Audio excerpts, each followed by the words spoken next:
сайн байцгаана уу? Янч маань та бүхний өдрийн амгаланг айлтгая. Тэгэхээр Эфес 6 дээр 10-аас эхлээд уншиж өгье. Эзэн дотор ба түүний чадлын ягуу хүч дотор бэхжигтэн. Та нар деволын залмихны эсрэг бат зогсох чадвартай байхын тулд Бурхны бүрэн хуйг дуулгыг өмс.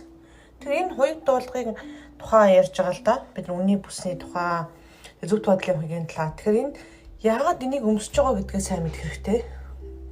Тэгэхээр бид нарыг яасан бэ? Деволын залмихны эсрэг бат зогсох чадвартай байхын тулд. Тэгэхээр бид нар амьдрал дээр деволтой тэмцэж байдаг. Махан битэж тэмцэж байдаг.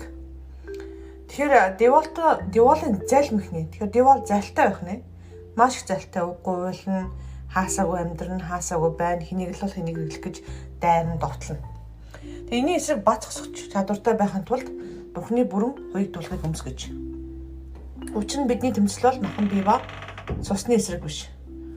Тэгээ бидний тэмцэл бол махан биен дээр хагдж байгаа. Нэгсэндээ таны нөхөр, таны эхнэр, таны хүүхдүүд, чим аав ээж юусэн биш гэсэн үг. Таны босс, хамтрагч найзууд чинь ч биш.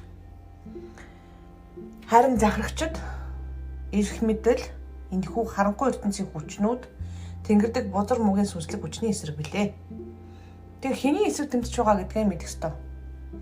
Тиймээс бүхнийг хийсний дараа бузар мөн өдөрт эсэргүүцсэн бат зогсох чадвартай байхын тулд энэ дахиад сануулж байна. Бузар мөн өдөрт эсэргүүцсэн бат зогсох чадвартай байхын тулд.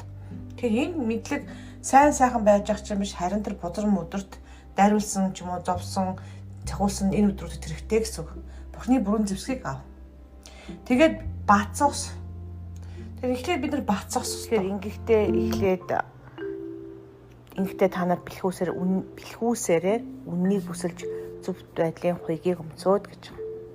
Тэгэхээр эхний ээлжинд энэ үнний бүс зөвхт байдлын хуйг ямар хэрэгтэй хэлж өгье л доо. Тэр ихэнх гэр бүлийн маргаантай асуудал дээр хүмүүс ялгадаггүй байгаа. Өөрт нь ямар их мэдэл байгааг ч мэддэггүй. Тэр их мэдлээ мэдэхгүй болж түр хажууд нь хооронд нь хэрэлдүүлээл алгаад ташаа зогсноо гэсэн үг. Тэр хажууд нь таны эрүүл мэндийг булаагаал тэгэхээр яана миний бие өвдөж байна гэдээ орилоод байж гинэ гэсэн үг. Тэгэхээр хулгайчийг харсаар байж хулгай юм алдаа сун гэж хинж байхгүй. Мэдхгүй үед чинь хулгайч авах гэж оролддог. Залчин нөхөр шүү. Тэгэхээр хэрэг хулгайлагдахаас өмнө мэдх юм бол та эрх мэдлээрээ хулгайчийг зайл гэж хамгаалтын системтэй сайн байх ёстой гэсэн үг. Тэгэхээр биднэрт эзэн Есүс Христ өөрийнхөө эрх мэдлийг шилжүүлсэн байдаг. Бүх нэрээс дээгүүрх нэрийг Есүс төгсөн Бурхан Аав нь харин Есүс бидэнд эрх мэдлийг шилжүүлж миний нэрээр чөтгөрийг өгөрөө гэж хэлсэн. Тэгээд Есүсийн үнэхээр залмаа дээр хийсэн ажлаас болж нэгсэн залмаа дээр юу хийсэн бэ? Бидний бүх гим нүглийг цэвэрлсэн. Үүний ачаар бид нар яг сүнсэн дотроо цаснаас цав цагаан гим нүгэлгүй болж эзний өмнө зөвтгөгдөн очих боломжтой болсон. Тэр энэ үнэн тэгэд энэ зөвхт байдлыг мэдснээрээ таны залбирал ямар хүчтэй болохыг мэднэ. Таны бузар сүнсийг хүлэхэд шууд хүлэгдэнэ гэсэн үг. Хин нэгэн чинь уурлаж, ойрлож харахчиж байлдаа тань руу босс ч юм уу эсвэл зарим нэг арга хэмжээ зохиолж хагаад нэгэн соёлтой залуу хурж ирээд л агсган жөгсөн хизээч байгаагүйгээр. Над руу шатаагүй л дээ миний хажууд байсан нэгэн эмэгтэй рүү. Орлоод, цогчоод бүр хүрхнэ. Иесусийн нэрээр хүлж байна гэж хэлэхэд нөгөө залуу сонир болоод юу болсноо мэдэхгүй гараад л яваад өгсөн. Тэгэхээр энэ тохиолдолд бид нар эрх мэдлээ мэдэж байх юм бол ямар тохиолдол гадаа байгаа чөтгөр орилж байгаа нөхрийг ч гэсэн бас яах вэ? Хөөж хүлэх боломжтой гэсэн үг. Гэр оронд чинь янз бүрээр хэрүүлэгдэж байх юм бол эзэн минь туслаараа. Эцэг Есүс Христосийн нэрээр бузар мөн сүнсийг хүлж байна. Уурлагч нүгэл бүгэлд гэсэн гээд дотроо хүртэл хэлж болно. Заавал хашгичаал орилол чи юм хачин шүү дээ гэж Библиүгээр бие бинийгээ загнаа гэж хинж хэлээгүй. Харин дотроо залбирах үед энэ бүхэн зүгээр болдог. Хэрвээ аав чинь ч юм уу хин нэгэн гэр орон чинь гэрнийхэн чинь чамааг бага наснд ч юм уу хараад ирсэн бол мэдэж ойлгоод эзэн Есүсийн нэрээр бүх хараалыг тасалж байна. Яг бол эзэн Есүс дотор хараал байхгүй. Нүглийн болоо өвхлийн улаа чөлөөлөгдсөн гэж хэлэхэд л болно гэсэн үг. Тэгэхээр нэгэн эмэгтэй байсан л та саяхан хичээлээр орж ирсэн.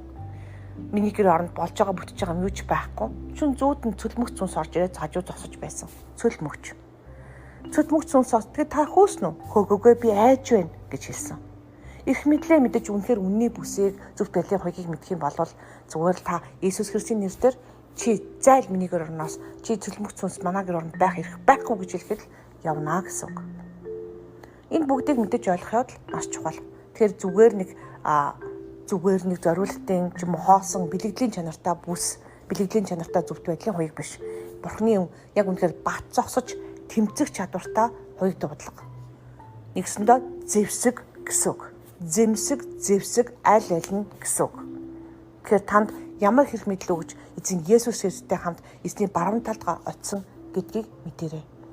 Тэр их мэдлээ мэдэх үед үнэхээр танд тулгарч байгаа хүчин зовлон, асуудлууд маш амархан болж хуурна. Хин хийж байгааг нь харах үед маш амархан. Донтолтын сүнс зайл гэж хөөхөд л донтолтын сүнс гарна. Дээрлхүүлээ, зодуулаад, цохиулаад тэгэд бэж болохгүй. Харин тэрийг та махан бэрэ битгий тэмцээрэй. Харин хурдан уучлж цэвэрлээрэй. Тэр зөвхт байдлын хуйг бол таныг эзний өмнө аваач чаддаг зүйл. Эзэн Есүс Христийг өмсөх үед та эзэн Есүс Христийн цусаар бүх гэмнэлчин багт цэвэрлэгдэн, түүнтэй хамт өргөгдөн, баруун гар талд эзэнтэй хамт суусан. Ер нь суулгагдсан. За дараагийн удаа амар таймын сайн мэдээний талаар хэлж өгье.